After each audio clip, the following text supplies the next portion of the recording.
दोस्तों जब भी हम पैसा रखते हैं अपने सेविंग अकाउंट में तो उसमें ब्याज मिलता है। अब ब्याज कितना मिलता है तो 3 से 4%।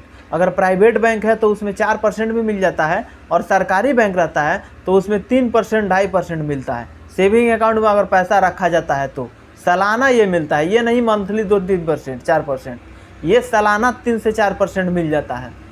लेकिन अगर वहीं एफडी कराया जाता है तो एफडी में कितना मिल जाता है तो एफडी में 7% 8%, आरडी कराया जाता है तो 6 से 7% उसमें भी मिल जाता है। लेकिन आपको जो है सेविंग अकाउंट में पैसा रखना है, जब मर्जी है उसको निकाल सकते हैं, जब मर्जी उसमें डाल सकते हैं। सेविंग अकाउंट का यही फ़ायदा होता है, या कुछ पैसा डाल करके उसमें छोड़ दिया जाता है, जब ज़रूरत पड़ता है तब आप पैसा निकालते हैं।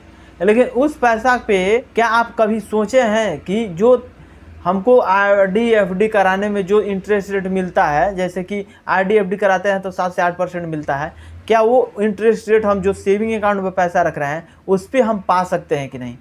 जी बिल्कुल पा सकते हैं, बशर्ते आप वीडियो लास्ट तक देखिएगा।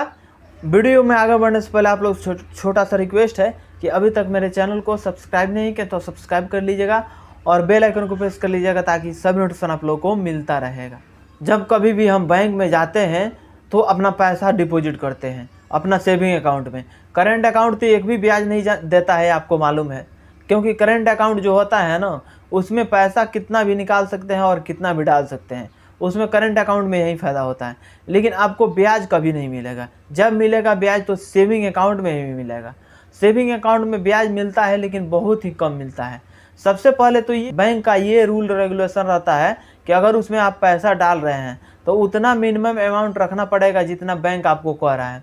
जैसे कि कोई बैंक कहता है कि 2500 रखिए, कोई बैंक कहता है कि 5000 रखिए, जैसे कि एचडीएफसी है, एचडीएफसी कहता है कि 5000 मेंटेन करके आपको रखना पड़ेगा। उत्कर्ष बैंक कहता है कि 2500 मेंटेन करके रखना पड़ेगा। बहुत सारे बैंक है जो कि कहता है कि 1000 500 इस प्रकार से रख के आपको मेंटेन करना है। लेकिन अगर वही पैसा अगर नहीं रखते हैं तो आपको जो है कुछ पेनल्टी भी लग जाता है और से जो आप पैसा डाले रहते हैं उसमें से कुछ पैसा भी कट जाता है। लेकिन अब अगर आप प्रॉपर पैसा उसमें हमेशा रख रहे हैं, कुछ ना कुछ पैसा उसमें डाल रहे हैं, तो आपका एक भी रुपया नहीं कटता है। क्यों नहीं कटता है? सेविंग अकाउंट का आप मेंटेन करके रखे हैं और प्लस में अब बड़ा अमाउंट आप डाल रहे हैं उसमें, जैसे कि 20,000 25,000 30,000 50,000 1 लाख रुपया उसमें डाल के सोच रहे हैं कि कुछ दिन के लिए रख दे रहे हैं और बाद में उसको हम यूज करेंगे। जैसे ही हमारे कुछ काम आ जाएगा तो उसमें से हम पैसा निकाल लेंगे। आरडी एफडी कराते हैं तो आप बीच में एफडी तोड़िएगा तो एक भी रुपये ब्याज नहीं मिलेगा। लेकिन वहीं सेविंग अकाउंट में एक सिस्टम है जिसको कहा जाता है ऑटो स्वीप। ऑटो स्वीप का नाम आप नहीं सुने होंगे तो जान लीजिए। ऑटो स्वीप एक ऐसा सिस्टम है कि आपको तुरंत उस पैसा को कन्वर्ट कर देता है एफडी में। एफडी प्रकार से ही होता है, एफडी के प्रकार ही है, उसको ऑटो स्वीप बोला जाता है।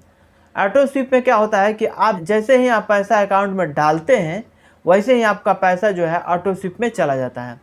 अब ऑटो स्वीप अपने आप नहीं होता है, ऑटो स्वीप कराना पड़ता है। अब ऑटो स्वीप कराने के लिए आपको बैंक में जाना पड़ेगा और बैंक में जाकर के ये कहना पड़ेगा कि हमारा जो अकाउंट है उसको ऑटो स्वीप में कर दीजिए। जो ऑटो स्वीप में अगर जब जैसे ही हो जाएगा तो आप पैसा जैसे ही डालेंगे, अब 1000 डाल दिए, 10,000 डाल दिए, 50,000 डाल दिए, वो पैसा जो है मिनिमम बैलेंस जो मेंटेन करके रखना है उसको छोड़ करके बाकी जितना पैसा है सभी ऑटो स्वीप में कन्वर्ट हो जाएगा। और जब ऑटो स्वीप में कन्वर्ट हो जाएगा तो जो आपका इंटरेस्ट रेट 3 से 4% मिल रहा था ना, वही इंटरेस्ट रेट आपको 7 से 8% मिलने लगेगा। ये सिस्टम जो है ना हर एक बैंक में है, हर एक प्राइवेट बैंक में, हर एक सरकारी बैंक में है, बशर्ते लोगों को ये जानकारी नहीं रहता है, इसीलिए लोग इसका फ़ायदा नहीं उठा पाते हैं।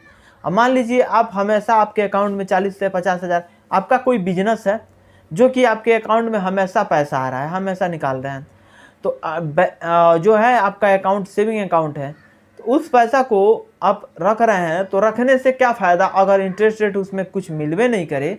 3 से 4% कितना इंटरेस्ट रेट हो गया? कुछ भी इंटरेस्ट रेट नहीं हुआ।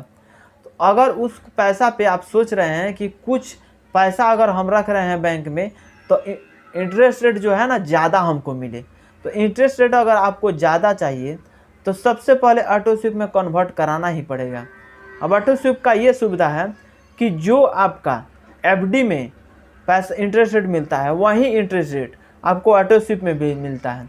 लेकिन एफडी में और ऑटो स्वीप में बहुत अंतर होता है। एफडी में और ऑटो स्वीप में अंतर समझ लीजिए।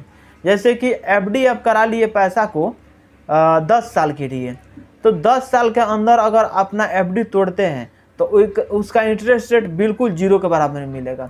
जितना सेविंग अकाउंट में रखा जाता है पैसा इंटरेस्ट रेट मिलता है, उतना इंटरेस्ट रेट आपको एफडी में मिलेगा। अगर बीच में तोड़ देते हैं तो 10 साल का है, अगर 8 साल, 5 साल, 2 साल, 1 साल, 6 महीना में तोड़ लेते हैं तो उसमें इंटरेस्ट रेट बिल्कुल 0 के बराबर मिलेगा। लेकिन वहीं अगर ऑटो स्वीप में है, अगर आपका पैसा जो है अगर एक दिन के लिए भी ऑटो स्वीप में चला गया और ऑटो स्वीप में डाल दिए, ऑटो स्वीप में कन्वर्ट करा दिए, तो एक दिन का पैसा 8% जोड़ करके मिलेगा आपको। ये फ़ायदा है ऑटो स्वीप में। यानी हमेशा आपके अकाउंट में 8%, 9%, यानी जो जिस बैंक का जो इंटरेस्ट रेट चल रहा है उतना इंटरेस्ट रेट आपको मिलेगा ही मिलेगा।